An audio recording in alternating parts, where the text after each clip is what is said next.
सभी श्रोताओं को आकांक्षा सिंह का नमस्कार। कार्यक्रम मंजूषा में आप सभी का स्वागत है। आज के कार्यक्रम में हम आपके लिए लेकर आए हैं महिला आरक्षण विधेयक 2023 या नारी शक्ति वंदन विधेयक पर आधारित संपादकीय।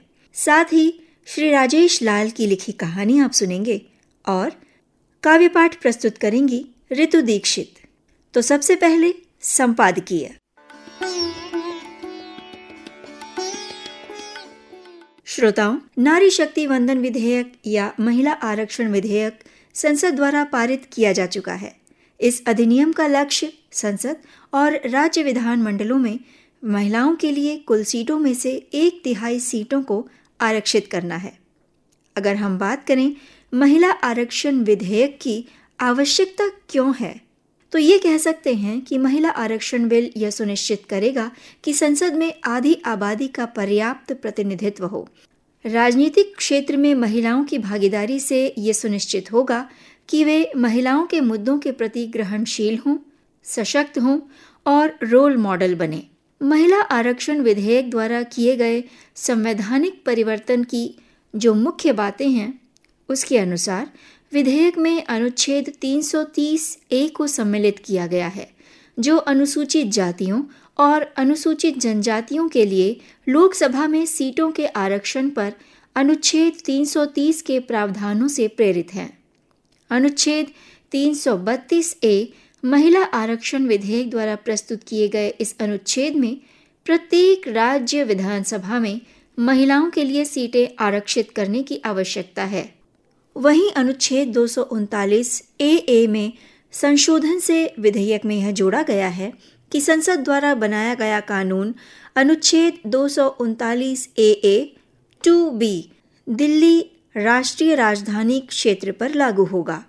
इस महिला आरक्षण अधिनियम की मुख्य विशेषताओं में महिला आरक्षण विधेयक का उद्देश्य है कि लोकसभा और राज्य विधान मंडलों में महिलाओं के लिए सभी सीटों में से 1/3 सीटें आरक्षित हों। ये अधिनियम आरक्षित सीटों में से महिलाओं के लिए सीटें भी आरक्षित करेगा। आरक्षित सीटों का आवंटन भारत के राष्ट्रपति द्वारा निर्धारित प्राधिकरण द्वारा निर्धारित किया जाएगा। साथ ही ये अधिनियम अनुसूचित जाति और अनुसूचित जनजाति वर्गों में भी महिलाओं के लिए 1/3 सीटें आरक्षित करेगा। आरक्षित सीटें राज्य या केंद्र शासित प्रदेशों में विभिन्न निर्वाचन क्षेत्रों में रोटेशन द्वारा आवंटित की जाएंगी। साथ ही आरक्षण की अवधि के बारे में कहें तो ये अधिनियम प्रारंभ होने के 15 वर्षों तक लागू रहेगा। महिला आरक्षण अधिनियम 2023 के लाभ की बात करें तो ये अधिनियम महिलाओं को राजनीतिक क्षेत्र में सम्मिलित कर उन्हें सशक्त बनाने का लक्ष्य रखता है। साथ ही अधिनियम ये सुनिश्चित करेगा कि देश की राजनीति में महिलाओं का विधिवत प्रतिनिधित्व हो। वैश्विक लैंगिक सूचकांक 2023 की रिपोर्ट के अनुसार 146 देशों में से भारत 127वें स्थान पर है। राजनीतिक सशक्तिकरण श्रेणी के अंतर्गत महिलाएं सांसदों का 15.1% प्रतिनिधित्व करती हैं।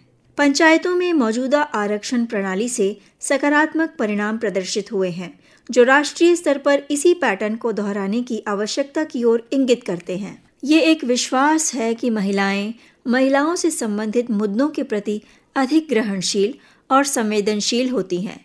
कानून के निर्माण में उनका समावेश महिलाओं से संबंधित मुद्दों के समाधान में सकारात्मक प्रभाव डालेगा। यूरोप के देशों जैसे नॉर्वे, स्वीडन आदि के आंकड़ों के अध्ययन से पता चलता है कि जैसे जैसे महिलाओं का राजनीतिक क्षेत्र में प्रतिनिधित्व बढ़ा है, वैसे वैसे देश को आर्थिक क्षेत्र में भी लाभ हुआ है, जो कि समावेशी विकास को इंगित करता है। ये जरूरी है कि महिलाओं को राजनीतिक प्रतिनिधित्व में उनकी उचित हिस्सेदारी प्राप्त हो, और ये अधिनियम महिला सशक्तिकरण की दिशा में सही कदम है। तो ये था आज का संपादकीय। मंजूषा कार्यक्रम में आगे बढ़ते हैं और अब सुनते हैं राजेश लाल की लिखी कहानी। कहानी का शीर्षक है माँ। प्रस्तुत है एक कहानी, शीर्षक है माँ। कितना खुशहाल था आनंद का हंसता खेलता छोटा सा परिवार। बचपन में ही पिता का साया उसके ऊपर से उठ गया था, परंतु माँ हो तो जानकी देवी जैसी, जिसने आनंद को कभी बाप की कमी महसूस नहीं होने दी। माँ के आंचल तले पले बढ़े आनंद का जीवन कुछ दिन संघर्षमय बीता, परंतु उसकी मेहनत व ईमानदारी एवं माँ जानकी देवी के प्यार व स्नेह से वह संघर्ष भी समाप्त हो गया। आनंद सरकारी विभाग में एक उच्च अधिकारी बन गया। माँ जानकी देवी आनंद के लिए एक अच्छी लड़की की तलाश में थी। ऊपर वाले ने यह भी सुन लिया और आनंद किरण के संग विवाह के बंधन में बंध गया। खुशहाल परिवार में खुशियों के चार चांद तब लग गए जब जानकी देवी के घर पोता के रूप में एक कुलदीपक का जन्म हुआ। घर में नन्हा सा चिराग पाकर वह फूले नहीं समा रही थी। पूरे गांव में लड्डू बंटवाई, गरीबों को खाना खिलवाया, पंडितों को भोजन कराकर दान दक्षिणा दी। जानकी देवी ने अपने पोते का नाम दीपक रखा। सबसे पहले आनंद को एक अच्छी नौकरी, फिर सुंदर व सुशील बहू किरण और एक सुंदर सा पोता दीपक। एक के बाद एक खुशी देखकर ऐसा लगता था जैसे संसार की सारी खुशियां जानकी देवी के घर समा गई हो। सचमुच ऊपर वाले जब देते हैं तो छप्पर फाड़ कर देते हैं। पोते और बहू के बीच समय कैसे कटता गया कुछ पता ही नहीं चला। देखते देखते पोता 4 साल का हो गया और स्कूल जाने लगा। उम्र के आखिरी पड़ाव में पहुंचकर जानकी देवी भी अस्वस्थ रहने लगी। एक दिन अचानक वह काफ़ी बीमार हो गई। आनंद को कार्यालय से जल्दी बुलाया गया। काफ़ी इलाज कराने के बावजूद जानकी देवी को बचाया नहीं जा सका। उनका प्राण जिस्म से अलग हो चुका था। घर में क्रंदन शुरू हुआ। आनंद के आंखों से आंसू रुकने का नाम ही नहीं ले रहा था। नन्हा सा बालक दीपक भी फूट फूट कर रो रहा था। आनंद किसी तरह अपने आप को संभाला और माँ की अंतिम विदाई देकर बीवी बच्चों के साथ रहने लगा। देखते देखते माँ जानकी देवी की मृत्यु के 2 साल गुजर गए। पत्नी किरण करवा चौथ के तैयारी में जुटी थी। इस बार करवा चौथ पर मुझे क्या उपहार मिलेगा, कृपया बताने का कष्ट करेंगे आप। किरण, आज मैं बहुत खुश हूँ, तुम जो मांगोगी वह मिलेगा। आनंद, कल मुझे आपके साथ बाजार जाना है। इस बार मुझे एक अच्छा मंगलसूत्र, एक अच्छी साड़ी चाहिए। हुजूर, आपका हुक्म सर आंखों पर। और कुछ मांगना हो तो मांग लीजिए, आनंद बोला। हंसी मजाक करते करते दोनों की आंखें कब लग गई कुछ पता ही नहीं चला। सुबह 10 बजे दोनों तैयार होकर अपने बाइक से मार्केट निकल पड़े। सबसे पहले आनंद ने किरण के लिए ज्वेलरी की दुकान से एक अच्छा मंगलसूत्र खरीदा। मंगलसूत्र खरीदने के बाद एक खूबसूरत लाल रंग की जरीदार सिल्क साड़ी खरीदते हुए बोला, कल करवा चौथ के दिन इसे पहनकर तुम बिल्कुल दुल्हन की तरह लगोगी। मैं दुनिया का सबसे भाग्यशाली इंसान हूँ जिसको इतनी खूबसूरत व समझदार पत्नी मिली है। तुम्हें कुछ और चाहिए तो आदेश करो। धन्यवाद जनाब, संतोषी किरण बोल पड़ी। बस अब घर जल्दी चलें। दीपक को स्कूल से आने का समय हो गया है। दोनों बाइक पर सवार होकर घर की ओर चल दिए। किरण आनंद को जोर से पकड़ी थी एवं खुशी से फूले नहीं समा रही थी, मगर अचानक एक अजीब हादसा हुआ।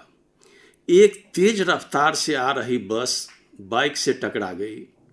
आनंद सड़क के किनारे जा गिरा, मगर बेचारी किरण बीच सड़क पर ही आ गिरी और बस का पहिया किरण के सर को कुचलते हुए चला गया।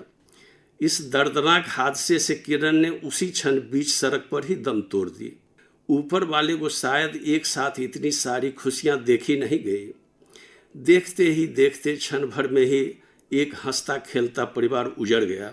4 घंटे बाद जब आनंद को होश आया तो अस्पताल के बिस्तर पर पड़ा था। पत्नी की मौत की खबर सुनकर अपने आप को वह संभाल नहीं पाया। आंखों से अश्रु की धारा फूट पड़ी। डॉक्टर, एक ऐसी दवा दे दो जिससे मैं भी हमेशा के लिए आंख बंद कर लूं। मुझे किरण से अलग मत करो डॉक्टर, मुझे उसके पास जाना है। आनंद की दुर्दशा देख संपूर्ण वातावरण स्तब्ध था। हर आंखें नम थी। आंखों से गंगा यमुना की बहाव को रोकना बहुत मुश्किल था। आनंद का परिवार बुरी तरह से बिखर चुका था। घर में एक अजीब मायूसी छाई हुई थी। लाडला इकलौता बेटा दीपक ही जीने का एक सहारा बचा था। आनंद सोच रहा था, अगर आज यह दीपक न होता तो मैं भी किरण के साथ अपना प्राण त्याग दिया होता। अब लगता है दीपक के खातिर मुझे जीना पड़ेगा। आनंद के आंखों से आंसू बहते देख दीपक भी छाती से चिपक कर रोने लगा और कहने लगा, प्लीज पापा, आप मत रोइए, सब ठीक हो जाएगा। इसी तरह दिन बीतते गए। अब रोजमर्रा के जीवन में आनंद के सामने तो मुसीबत का पहाड़ खड़ा हो गया। क्या करें क्या ना करें, कुछ समझ में नहीं आ रहा था। एक बार मन में आया दीपक को बोर्डिंग स्कूल भेज दें, मगर फिर लगा कि उसे बाहर भेजकर अकेले शायद वह जी नहीं पाएगा। एक मित्र ने सलाह दिया, आनंद तुम दूसरी शादी कर लो, अन्यथा जीना दूभर हो जाएगा। दूसरे मित्र ने कहा, अभी आनंद की उम्र ही क्या हुई है, दूसरी शादी तो कर ही लेनी चाहिए। मगर चिंता दीपक को लेकर है। सौतेली माँ आएगी तो उसका भविष्य न खराब हो जाए। सौतेली माँ, यह सुनकर आनंद को लगा जैसे किसी ने गर्म लोहा पिघलाकर उसके कान में डाल दिया हो। नहीं, यह कभी नहीं हो सकता। मैं दीपक के लिए सौतेली माँ लाकर उसका जीवन नष्ट नहीं होने दूंगा। मैं दूसरी शादी कभी नहीं करूँगा। आनंद एकदम गुमसुम व उदास रहने लगा। जिंदगी बोझ लगने लगी थी। वह कुछ निर्णय नहीं ले पा रहा था। आनंद के कार्यालय में उनके पीए थी श्रीमती आशा देवी, जो 2 साल पहले अपनी पति की मृत्यु पर अनुकंपा के आधार पर नौकरी पाई थी। किस्मत की मारी आशा देवी उसे भी अपने बॉस का भीषण कष्ट देखा नहीं जा रहा था। इतने दिन आशा यह समझ रही थी कि दुनिया का सबसे बदनसीब इंसान वही है, परंतु अपने बॉस के दुखों को देखकर वह सोचने लगी, सही में दुनिया में कितना गम है, मेरा गम कितना कम है। कार्यालय में आशा बहुत हिम्मत जुटाकर बोली, सर मैं कुछ दिनों से आपसे कुछ कहना चाह रही हूँ, मगर कह नहीं पा रही हूँ, क्योंकि मेरा बोलना छोटा मुंह और बड़ी बात होगी। सर, आज आप मुझसे नाराज हो या गुस्सा करें, पर मैं बोलूँगी ज़रूर। सर, आपका यह कष्ट पता नहीं क्यों मुझसे देखा नहीं जा रहा है। सर, आप जीने का सहारा तलाश करें एवं शादी कर लें। सर, वह जिंदगी किस काम की जो पल दो पल खुशियों के लिए तरसा करे। कहते हैं कि संवेदना की सहानुभूति अक्षय व पवित्र होती है। आशा की एक एक बात आनंद के कान में अमृत बूंद की तरह टपक रही थी। आनंद बोला, पता नहीं आशा, आज तुम्हारा एक एक शब्द मेरे जख्मों पर मरहम लगा रहा है और इतना मीठा लग रहा है जिसका बयां मैं शब्दों में नहीं कर सकता। मगर मैं परिस्थिति के आगे मजबूर हूँ। दीपक के लिए सौतेली माँ लाने की बात सोचकर मेरा रूह कांप उठता है। मगर तुम्हारा कहना भी सच है कि अकेले जिंदगी जीना आसान नहीं है। इन्हीं 2 विचारों में मैं ऐसा उलझा हूँ कि भावनाओं की उस गुत्थी को सुलझा नहीं पा रहा हूँ। आशा, तुम्हें ही मैं यह जिम्मेदारी सौंप रहा हूँ। प्लीज़ मुझे इस दुविधा से बाहर निकालो। कार्यालय में अब रोज आशा से बातचीत में कब दिन निकल जाता था कुछ पता ही नहीं चलता था आनंद को। इसी तरह समय बीतते गया और आनंद एवं आशा कब एक दूसरे को अपना दिल दे बैठे कुछ पता ही नहीं चला। दोनों एक दूसरे में अपना भविष्य देखने लगे। अंततः एक दिन आनंद से रहा नहीं गया और वह आशा से अपने दिल की बात बता दिया। वह बोला, देखो आशा, हम दोनों जीवन के अजीब मोड़ पर खड़े हैं। पता नहीं क्यों इधर कुछ दिनों से दिल यह कह रहा है कि हम दोनों सदा के लिए एक हो जाएं। क्या तुम मेरा जीवन साथी बनना चाहोगी? क्या हम दोनों बाकी की जिंदगी एक साथ गुजार सकते हैं? मेरे इस प्रश्न का उत्तर तुम सोच समझकर बताना। कल मैं तुम्हारे जवाब का इंतजार करूँगा। रात भर आशा इस प्रश्न के जवाब ढूंढने में करवटें बदलती रही। नींद आंखों से कोसों दूर थी। वह सोच रही थी कि अगर आनंद को अपना जीवन साथी बना लेती तो जीने का एक सहारा मिल जाएगा, साथ ही बची जिंदगी आसानी से जी लूंगी। हजारों प्रश्न एक साथ दिमाग में दस्तक दे रहा था और वह भ्रमित थी। ठीक यही हालत उधर आनंद की थी। दूसरे दिन जब आशा आनंद से मिली तो अपनी स्थिति से अवगत कराई। बोली, सर मैंने बहुत सोचा मगर कुछ निर्णय नहीं ले पा रही हूँ। क्या यह समाज हम दोनों को शादी के बाद जीने देगा? अब मैं अपना निर्णय आप पर छोड़ती हूँ। वैसे मैं भी आप में अपना भविष्य देखने लगी हूँ और मुझे भी आपका सहारा चाहिए, मगर क्या करूँ क्या न करूँ कुछ समझ में नहीं आ रहा है। देखो आशा, मैं भी इसी असमंजस की स्थिति में जी रहा हूँ। एक के बाद एक मुसीबत से मैं कमज़ोर हो गया हूँ। अगर तुम साथ निभाने का वादा करो तो हम सारी मुसीबतों से लड़ लेंगे, परंतु मेरे लिए जो सबसे चुनौती भरा प्रश्न है वह है दीपक। तुम अगर यह वादा करो कि दीपक को अपनी संतान की तरह पालोगी, उसे अपनी माँ की कमी महसूस नहीं होने दोगी, तो बाकी समस्या से हम निपट लेंगे। अगर दीपक के साथ तुम्हारा व्यवहार सौतेलापन जैसा रहा तो मैं तुमसे तो कुछ नहीं कह पाऊंगा, मगर खुद अंदर अंदर घुट घुट कर मर जाऊंगा। मैं आपकी जीवन साथी बनने के लिए तैयार हूँ, और जहाँ तक दीपक की बात है तो मैं समाज में एक ऐसा उदाहरण बनकर दिखाऊंगी कि लोग सौतेली माँ शब्द ही भूल जाएंगे। यह मैं आपसे वादा करती हूँ। पंडित जी से शुभ मुहूर्त निकलवा कर एक मंदिर में अपने कुछ खास मित्रों के साथ बहुत ही सादगी से दोनों विवाह के बंधनों में बंध गए। आनंद और आशा जीवन साथी बनकर एक टूटते घर को तो बचा लिए, मगर अब बारी थी समाज के उन लोगों की जो जोड़ने से ज़्यादा तोड़ने में विश्वास करते हैं।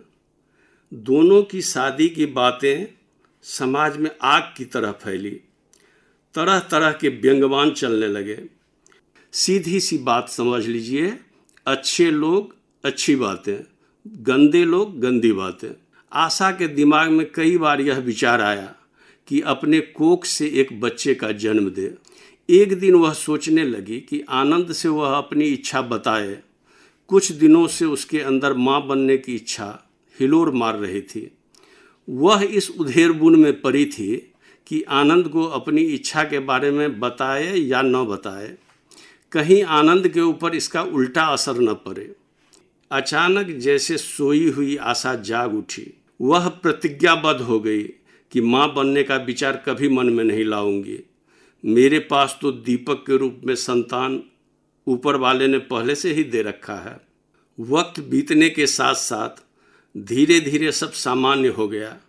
आनंद और आशा दीपक के साथ आनंद पूर्वक रहने लगे। आशा एक गजब की समझदार, नेक और कुशल गृहिणी निकली।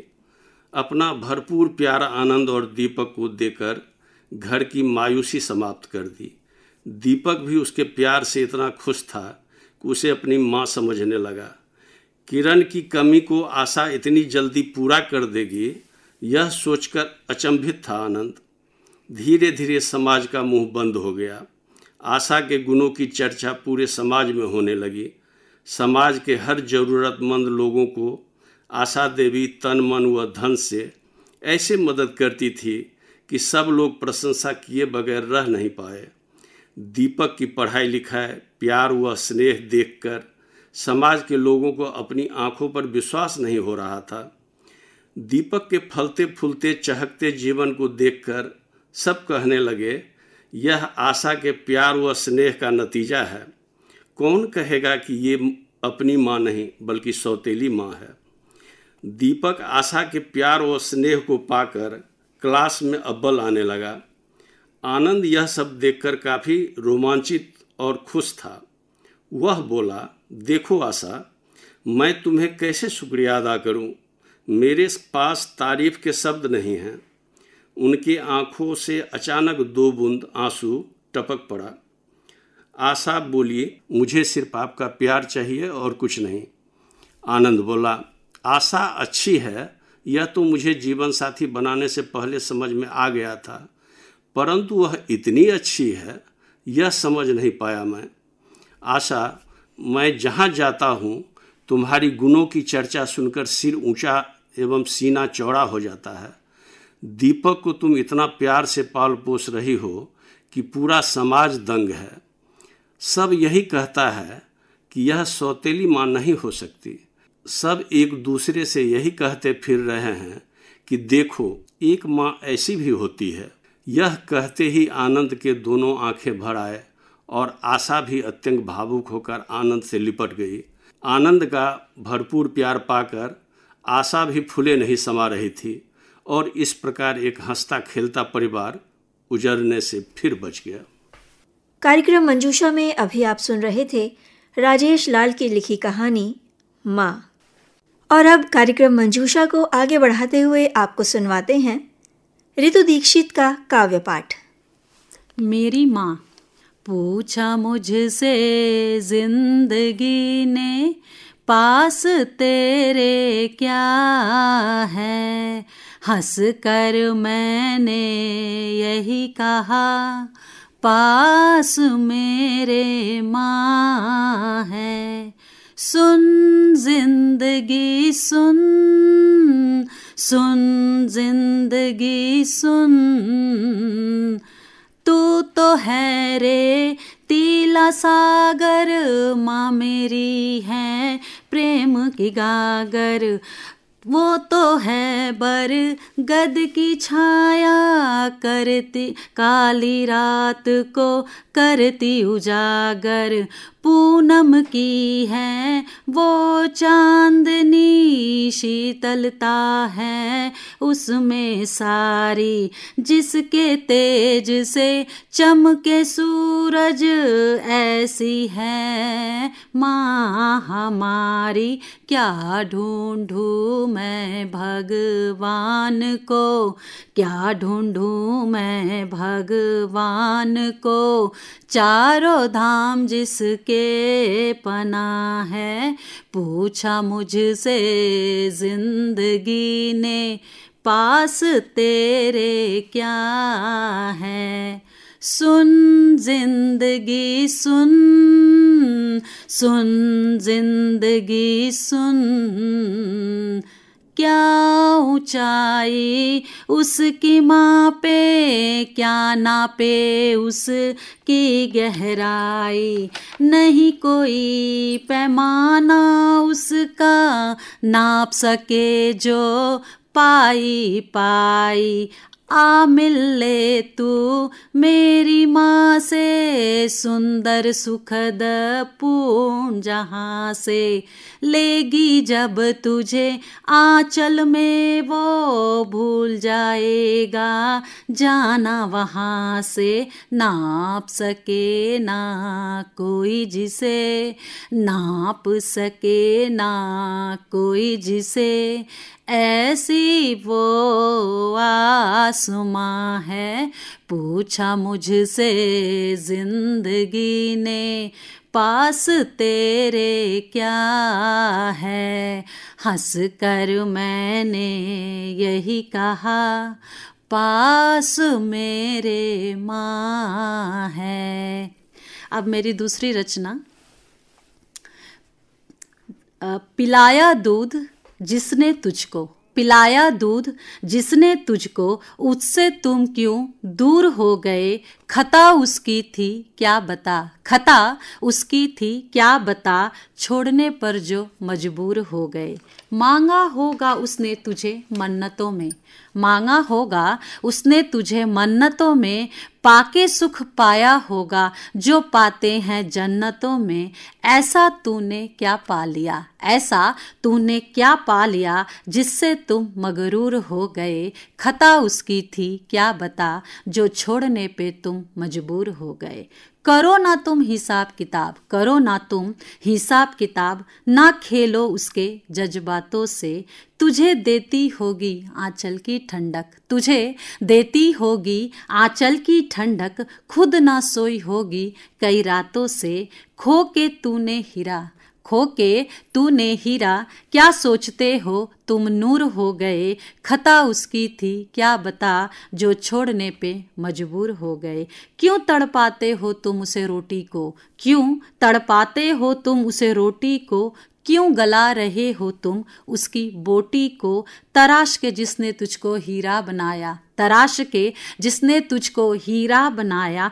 पत्थर क्यों बनाया तूने उस मोती को। देखा होगा उसने भी सपना, देखा होगा उसने भी सपना। सब सपने उसके चूर हो गए। खता उसकी थी क्या बता, जो छोड़ने पे मजबूर हो गए। लेके तुझको गर्भ में, लेके तुझको गर्भ में, माथे पर मिट्टी ढोई होगी।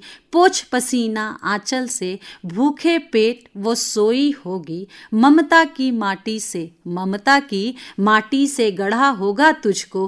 क्यों मानव से सुर हो गए। खता उसकी थी क्या बता, जो छोड़ने पे तुम मजबूर हो गए। रख थाली में चांद को, रख थाली में चांद को, तुझे खाना खिलाती होगी। पिता बन जाते होंगे हाथी घोड़े, कहानी तुझे सुनाती होगी। जब करते होगे तुम गीला बिस्तर, जब करते होगे तुम गीला बिस्तर, रख लेती होगी तुझे छाती पर।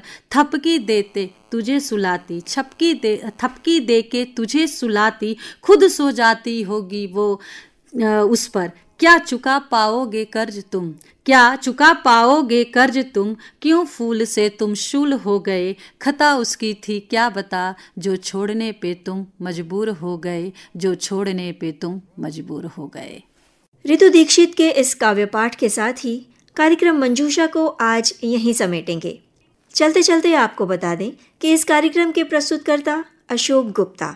और अब आकांक्षा सिंह को दीजिए आज्ञा। नमस्कार।